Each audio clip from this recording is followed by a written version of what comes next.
Welcome to the Stay or Go podcast, where we're changing the dialogue around divorce so that no woman ever stays in her marriage out of fear. Get ready to dispel myths, learn life-changing tools, and build a solid foundation in yourself from which to make your decision. And now your host, me, Britta Jo. All right, y'all. I wish you could see my view right now. I am sitting in my office and it is such a beautifully sunny day outside. I've got this just gorgeous view of my front yard with all my trees. And then Jake is snuggled up behind my computer. I love this cat, guys. He has my heart first and always. Don't tell my boyfriend or my kids. So I've got him here. He's like my emotional support animal whenever I'm working or recording or on my computer. I just love it. Anyways, here we are. Second episode, getting back into the podcast. And after I recorded the episode that I did yesterday, which was, and I'll be releasing these whenever I release them. So you may not get to hear this episode for a week after that one gets released, but I just recorded it yesterday. And after I finished kind of updating you guys on what this last year's been like, the next thought was, okay, like where do we begin this amazing journey together? And what just kind of flowed out of me was this episode, and I'm really excited about it because this has got some of my favorite things, just some of the like foundational things that you should know straight out the gate in working with me, and some of the concepts that I teach my clients in our first few sessions. So let's jump into it. So as you know from the title, we're going to be talking about these 3 things that I want you to do right now, especially if you've been considering divorce for a while and you're feeling really stuck. Feeling stuck is probably the number one thing that I hear from most of you when I talk to you on mini sessions. You've been considering it for years and years, and you're just too afraid to move. And that's where a lot of your stuck feelings are coming from. Or something big has recently happened in the marriage, but it's so overwhelming and out of your normal routine that you just feel paralyzed by the newness of all of it and the shift in your, normal life to what it is now. So either way, regardless of which one it is for you or even something in between, every single one of these things I'm going to share with you today will help. So I highly recommend doing all of them, but even if you pick just one, that will work. Okay, so the first tip I have for you is to invest in yourself first and always, because your most powerful asset is a healthy you. Okay, so I know as I'm saying this, a lot of you are going to be like, well, yeah, of course. But if you actually stop and look at where you are spending your time and your energy, I'm going to bet it is not on you first and always. And why this is such a big deal is because when you're not taking care of yourself first, your cup is perpetually empty. And I'm gonna say I'm pretty sure a lot of this comes from our patriarchal conditioning that most women pick up. I do believe it's changing, thank God. But a lot of us are raised with this idea of women as being the caretakers, right? We're the ones that are there for everybody, that mother and nurture and get shit done and don't leave stuff on the table. So if we have this idea that that's who we're going to be, what I notice when I meet a lot of you is you are stuck in this spin of really beating up on yourselves about how bad of a mom you are right now, or how you're not showing up the best that you could be. And I just want to pause for a second and break this down for you. Okay. So many of you think that the problem is you, and you're very focused on like, I'm broken. There's something wrong with me. Why can't I do this? But when you've been in a shitty marriage where there is no love or no connection, or you don't feel seen or heard, or there's no communication. Maybe you're living in separate bedrooms. Maybe you're in the same room, but your spouse is constantly, I'm thinking of clients that I've had before where your spouse is constantly pressuring you to have sex with them, even though you don't feel emotionally connected. You just feel like you're empty. And then you multiply that by 5 to 20 years. Like, ladies, of course, you're not going to be at your best right now.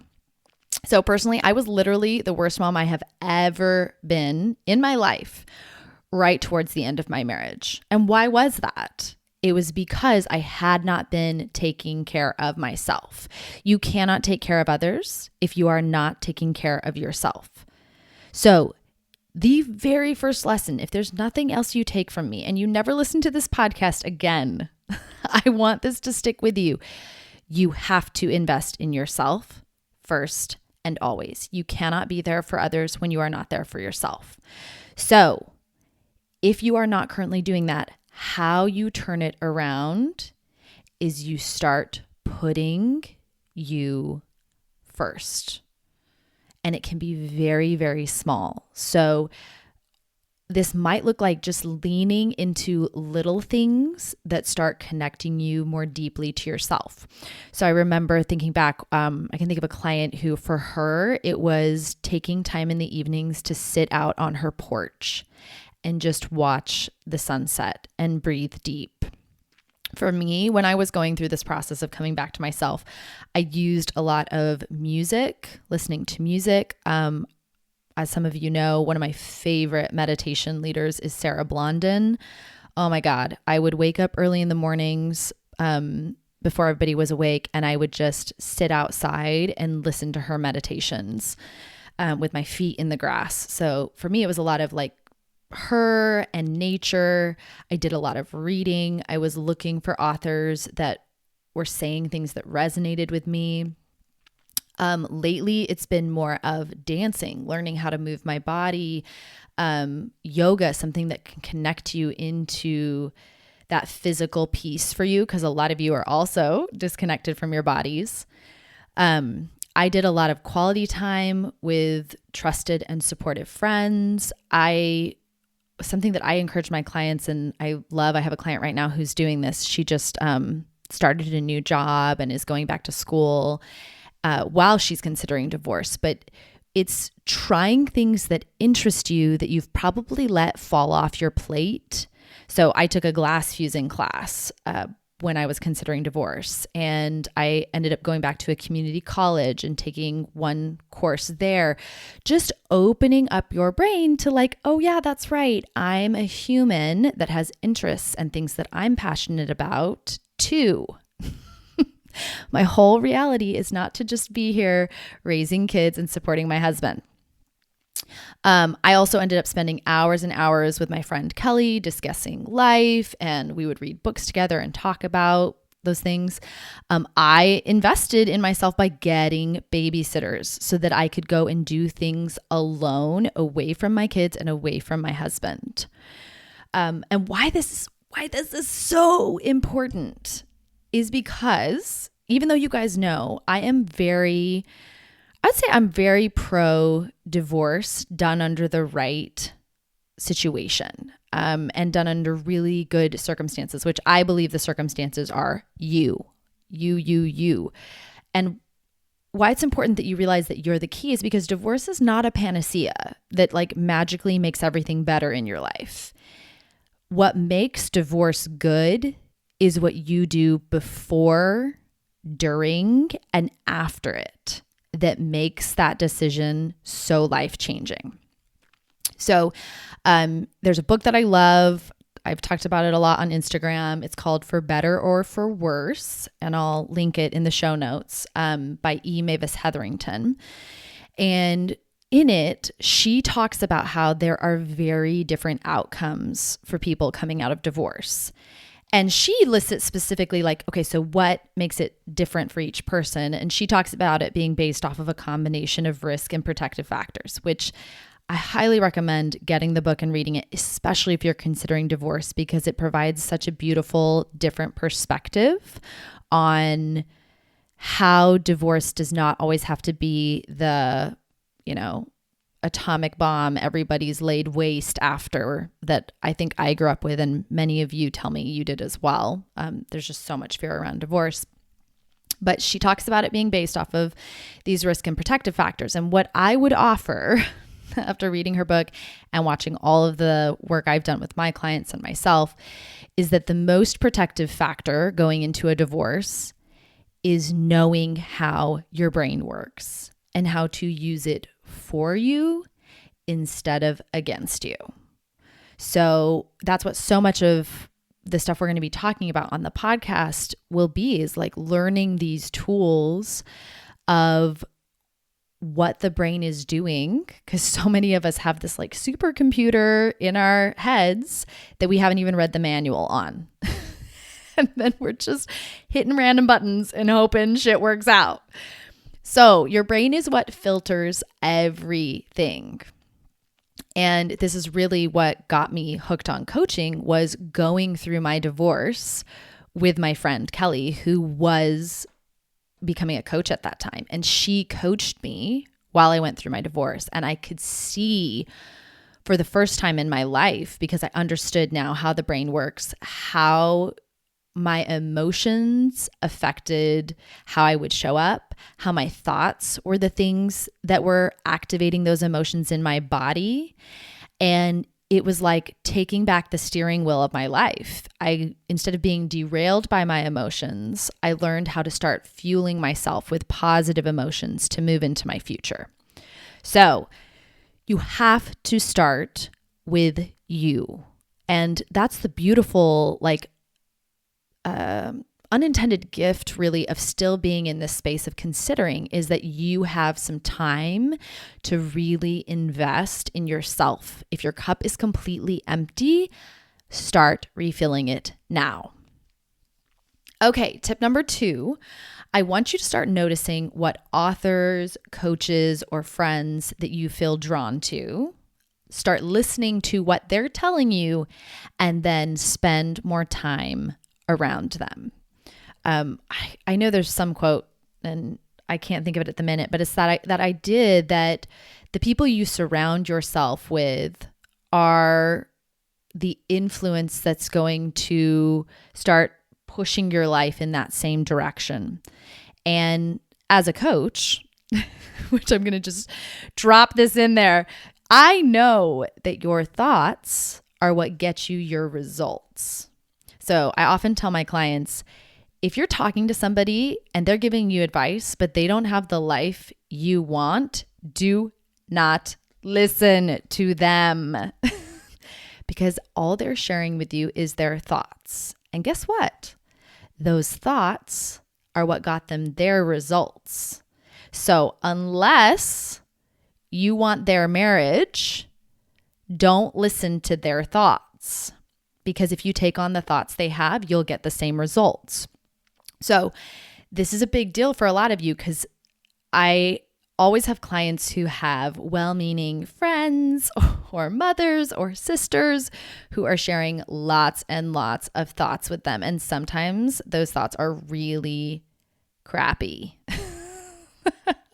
And I'm always like, no, stop. Don't listen to them. So I want you to start noticing and taking responsibility for who you're allowing into your energetic space and what thoughts they're sharing with you, and if those thoughts are getting them results that you would want in your life as well. Now, what I want you to focus on the most when you're thinking about these authors or coaches or friends is, how do you feel when you're around them? Okay. Because how you feel when you think certain things or you hear certain things is the most beautiful barometer for figuring out what your truth is, which is such a big deal for all of you right now because you're trying to figure out if you want to stay married or not, right? And a part of you deeply knows nobody else has got that truth for you. And they don't. I swear to you. Nobody else knows the right choice for you. Only you do. So then the goal is not to go find people who can tell you your truth. Your goal is to be able to get really grounded in yourself so you can feel your truth. So I like to think of this as like the hot and cold game. Do you remember playing that as a kid where they'd say like, you're getting warmer, you're getting colder, you're getting colder. Okay. When you're listening, let's say you're reading a book, right? And while reading that book, you're starting to feel more grounded, more excited, more steady, more open, even if it's just a teensy bit. That is you getting closer to your truth. So I've noticed my clients have this experience a lot with the book Untamed by Glennon Doyle. I can hear some of you squealing right now as I mention it. But that's a book that a lot of women, when they're reading it, it has this effect of, oh, this resonates in my body. This feels good. What she's saying makes sense to me. I feel some part of my soul saying, yes, like that feels true. So I want you to understand, and this is going to be kind of like a reality shift for a lot of you, because some of you have been raised in, similar to what I was raised in, very structured cultures or religions that tell you there is like a right, a wrong, a true, a false. But as I have gone through my own life, as I've become a coach and learned how the brain works, you begin to realize like everyone's truth is different. There are very few things in the world that we can establish as truth with a capital T where everybody would agree on it. And it can be proven like without any shadow of a doubt. So when you can accept that everybody's truth is going to be different, you can start taking responsibility for your own truth. And one thing I have definitely learned, and I'm going to emphasize again to you guys, is that nobody knows what your truth is or what the right choice is going to be for you or anyone else, because the only person who can know that is the person who's spent every single second of every single minute of every single day in that one life. So if anyone, and I really do mean anyone, like I'm talking your best friend, your spouse, your mother, your preacher, especially if they're trying to tell you it's what God wants for you. If any of them are trying to tell you what your truth is or what decision you should make when you're considering divorce, and it does not feel good to you, you have my permission to tell them to fuck off, okay? No one else knows better than you what the right choice is for you. So, along with tip number 1, where you're starting to fill your cup and really lean into what you enjoy, what fills you up, the second piece is like gathering around those voices, those people who support your truth, whether they be authors or coaches or friends. I want you reading more of what they have to say. If they're a coach or a therapist, go work with them. If they're a friend, spend time with them.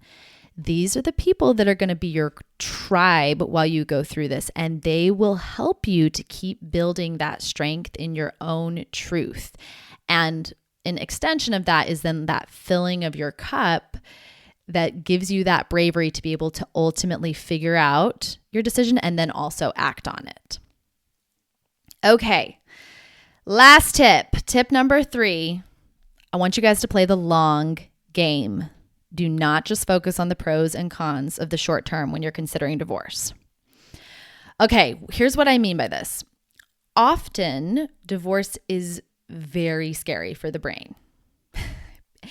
And that's strictly because it requires new things of you, okay? Especially if you've been married for a significant amount of time, this is going to be a big change up in your life. And the brain does not like change, okay? Because of that, it will overvalue what you already know, what's already happening in your marriage, just on the basis of like, well, we know this and we've already experienced it, so it must be, air quotes, safer than the unknown. So knowing that that's just like the baseline setting for your brain, it may seem like there are a lot more cons to leaving, or that it's somehow safer to stay if you're not thinking about the long term. Because we often underestimate the abuse or the unhealthy behavior that our children are witnessing in the marriage, merely because we've just become like desensitized to it. But I do not want you to make the mistake of thinking that somehow your kids are not picking up on that, because you and your kids are absolutely still feeling what's happening in that marriage energetically all the time. So even though it might seem like, oh, this big event of divorce is going to be so traumatic, that may just be because you're undervaluing the trauma that's currently happening in your relationship every day. So I want you taking the big picture perspective. And this is how I want you to think about this. So a marriage is not a sprint that you endure for 400 meters. Okay? A marriage is a marathon that is 26.2 miles. Okay? Those of you that have actually run one, I hate running. I wouldn't run a marathon if you paid me even lots of money. I still wouldn't do it. That is a really long distance. So to put it in perspective, a marathon is 26.2 miles. Okay. That is 42,164 meters. Okay. And I just told you a sprint is only 400 meters. So a marathon is 105 of those sprint distances. And what I see is a lot of you are treating yourselves in your marriage like you are just here for a sprint.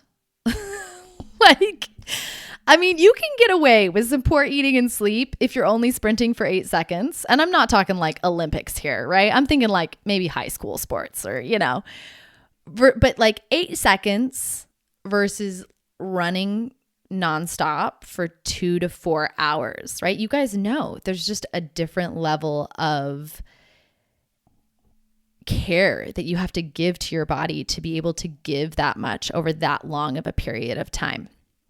So the question I want you guys asking yourself is, do I still want to be in this marriage 10 or 15 years from now? And you can even shorten that. Like for some of you, it might be more helpful to be like, do I even want to be in this marriage for like 1 more year, 5 more years? And if not, if your answer is no, then ask, why am I staying? And this is the most beautiful opening to finding so many of the beliefs that are blocking you. Because when you realize I don't want to stay, and then you ask yourself, well, then why am I? You're going to come up with all these answers. So some of the ones that I've heard are, well, I stay because I don't want the kids to be ruined. Or I stay because I'm worried about what people will think. I'm scared I won't have enough money. Divorce isn't what God wants for me. The list goes on and on and on. So the important thing is I want you to write down, why are you staying?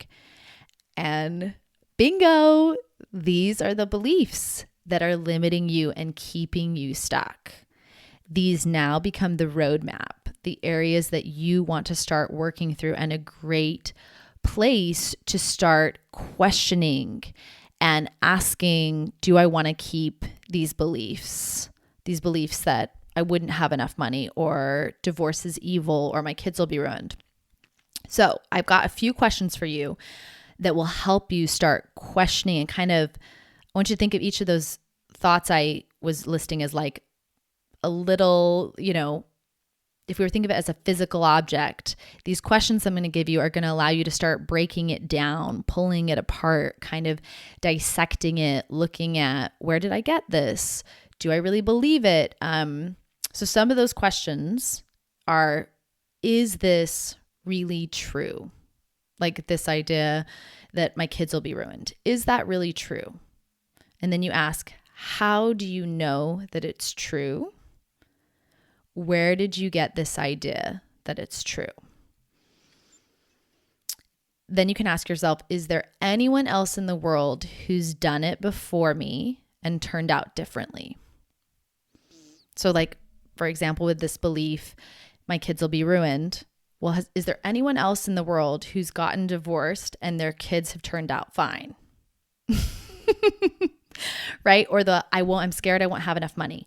Okay, well, is there anyone else in the world that has gotten divorced and started out kind of where I'm at and ended up doing better or having enough money or being able to provide for themselves? And if the answer is like, well, I don't know, go start looking for those people, right? Those are the people that are probably going to have written the books or started the podcasts or that you can start listening to for inspiration. And the final question I want you to ask yourself is, how does it feel when you think that? Because, and we'll get into this deeper, hopefully in another episode in the podcast, but when you believe, oh, I don't want to get divorced because my kids will be ruined, how do you feel when you think it? Well, I'm going to go out on a limb here, but you probably feel pretty stuck because you put yourself in a double bind, right? You don't want to stay in your marriage, but you're afraid if you go, you'll ruin your kids. So that belief is actually the very thing that keeps you stuck. The idea that if I get divorced, it'll ruin my kids.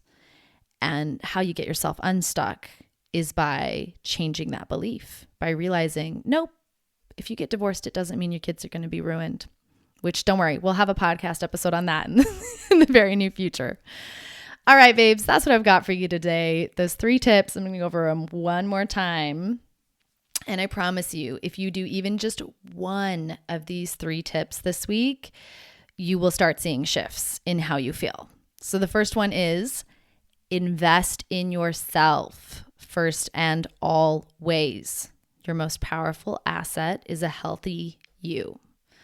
The second one is notice what authors, coaches, and friends you feel drawn to, listen to what they're telling you, and then spend more time around them.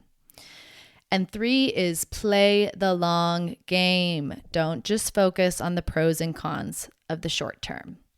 Till next time, love you, babes.